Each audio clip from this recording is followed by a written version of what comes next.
Right, so let's do 2013 2A, that's the other one. Now then, two cars A and B travel along two straight roads which intersect at an angle theta. Car A is moving towards the intersection with a uniform speed of 9. So the velocity of A, horizontal movement. Car B is moving towards the intersection at a uniform speed of 15. Okay, so this is velocity of B. The speed is 15. I'm going to break it down into its two components. This is the I component and the J component. If I brought that all the way down here, so to include theta in there. So that would give me a VB of 15 by, of course, the I1 is the adjacent side, so cos theta on the I, and of course it's minus in the J direction, minus 15 sine theta on the J. Okay, they're 90 kilometres, it says, at a certain instant, each car is 90 metres from the intersection. Okay. Now, find the distance between the cars when B is at the intersection. So let's move B to the intersection. So if B comes down here to the intersection, sorry, one second. If B is at the intersection, where is A? A is here. Okay, so there's A and there's B.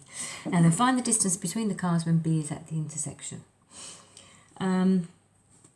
So B is travelling at a speed of 15, so that's going to happen if I use speed is equal to distance over time. Time is equal to distance, 90 metres to travel, at the speed of 15.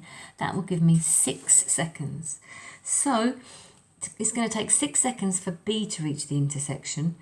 Let's see where A is now at this stage. So A travels at 9 metres per second. So A moves a distance of 9 by 6, which is 54 metres. A was 90 metres from the intersection. So if I take 54 from that, that gives me 36 metres. So the distance between them now is going to be 36 metres. So that's the first part. Now the second part says, if the shortest distance between the cars is 36, find the value of theta. Right, so here we go. We have these two roads intersecting. This is why I wanted to do this one, because it's just a little bit. If you were doing this, and this is 36 metres happens to be the shortest distance, I'm going to call it D. Where would you have got that D from? Well, you would have put in a relative velocity line and you would have dropped a perpendicular from it. So what I'm going to do is I'm going to put in a relative velocity line that's perpendicular to that line, which of course is your y-axis.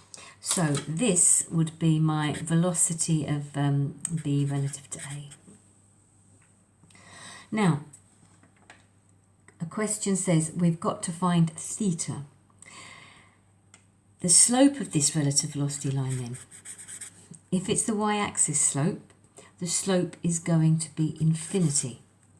So it's going to have a y-axis value. And normally to get the slope of VBA, what would I do? I would say, I would put the J components over the I components. Okay, so what I'm going to do is get some expression for VBA and do that.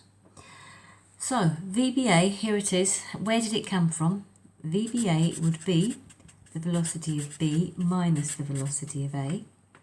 Okay, so my velocity of B is this fella, 15 cos theta on the I, minus 15 sine theta on the J, minus VA, of course, which is 9I. Now, if I gathered the I's together, this would give me 15 cos theta minus 9, that's an I, for the I part, and minus 15 sine theta for the J part. Okay, so to get the slope of this now, it's going to be, the slope of that is the J's over the I's.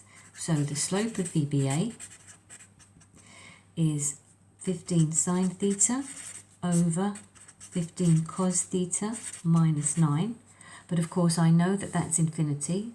And where does infinity come from? So if you have a value of infinity or something that represents infinity, that means there's x over 0 will give you a slope of infinity. So this bottom line has to be 0. So I'm going to say 15 cos theta minus 9 is equal to 0. That'll give me a cos theta of 9 over 15. And when I second function that, I'll get a theta of 53.13 degrees. So the reason I wanted to do this one is because of this bit here. The closest distance happened to correspond with this position here, where 36 meters where they were after 6 seconds relative to each other. So we'd normally have our VBA in, so that's going to be my VBA in this particular time. This one, the part 2B of 2013. This is an aircraft flying at 600, P is flying at 600 kilometers per hour, and it sets out to intercept a second aircraft, which is Q, and that is a distance away in a direction 30 degrees west of south. So this was our starting diagram. Find the direction in which P should fly in order to intercept Q. Okay, so if P is going to intercept Q, it needs to come down like this in that direction. So your velocity of P is going to be, if I say this angle here is alpha, so that'll be the direction of P. So P's velocity or speed is 600, so it's going in the negative I direction and the negative J direction. So expressing VP, I'm just going to mark that in there, negative I, negative J. So VP, if I drew a right angle triangle around that red line, it would be there and there. So those two components are my VP velocity components. So that's going to be minus 600, the cos of alpha on the I, minus 600, the sine of alpha on the J. So this time, this is my alpha, I'll call that alpha.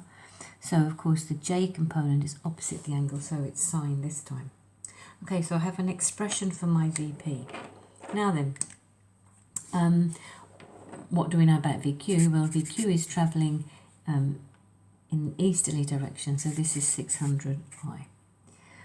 Now, find the direction for them to intercept. Okay, if you're going to have an interception, so in order to intercept, you are going to have the slope of VPQ equal to the slope of RPQ. If I say RPQ is the displacement between P and Q. Okay, so the slope of RPQ I can find straight away. So I know that this angle here is 30 degrees. So this is the displacement line, where they are relative to each other. So the slope of that line will be the tan of 30. And when I look that up, I get 1 over root 3.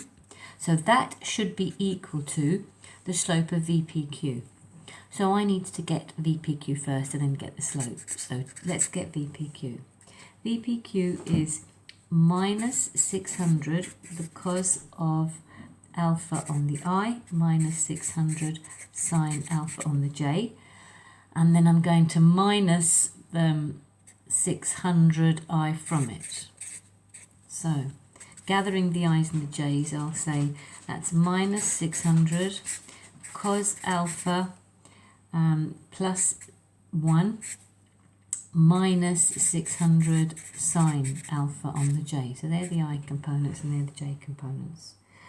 Okay, so let's get the slope. The slope of that is going to be the j's over the i's. So that's minus 600, the sine of alpha, over minus 600 by the cos of alpha plus 1.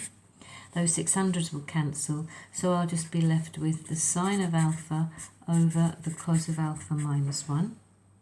Okay, so I'm going to put this slope equal to that one for an interception. So sine alpha over cos alpha minus 1 is the slope of VPQ, and that should be equal to the slope of RPQ, the displacement, relative displacement slope. Okay, let's cross multiply. What will I get? I'll get root 3 sine alpha equals cos alpha. Oh, that should be plus 1, sorry, not minus 1, plus 1. Cos alpha plus 1. Right, let's maybe I'll say root 3 sine alpha minus 1 equals cos alpha, and then I'll square both sides, get a cos squared alpha, which I can turn into a sine squared. Okay, so square both sides, and this becomes 3 sine squared alpha minus twice root 3 sine alpha plus 1 is equal to cos squared alpha. And of course this will become 1 minus sine squared alpha. So 3 sine squared alpha minus twice root 3 sine alpha plus 1 is equal to that. Okay, if I put them, if I get rid of the 1's on both sides, bring over the sine alphas over here, this will become 4 sine squared alpha is equal to twice root 3 sine alpha. I'll divide all the way across by sine alpha. That will give me 4 sine alpha equals twice root 3.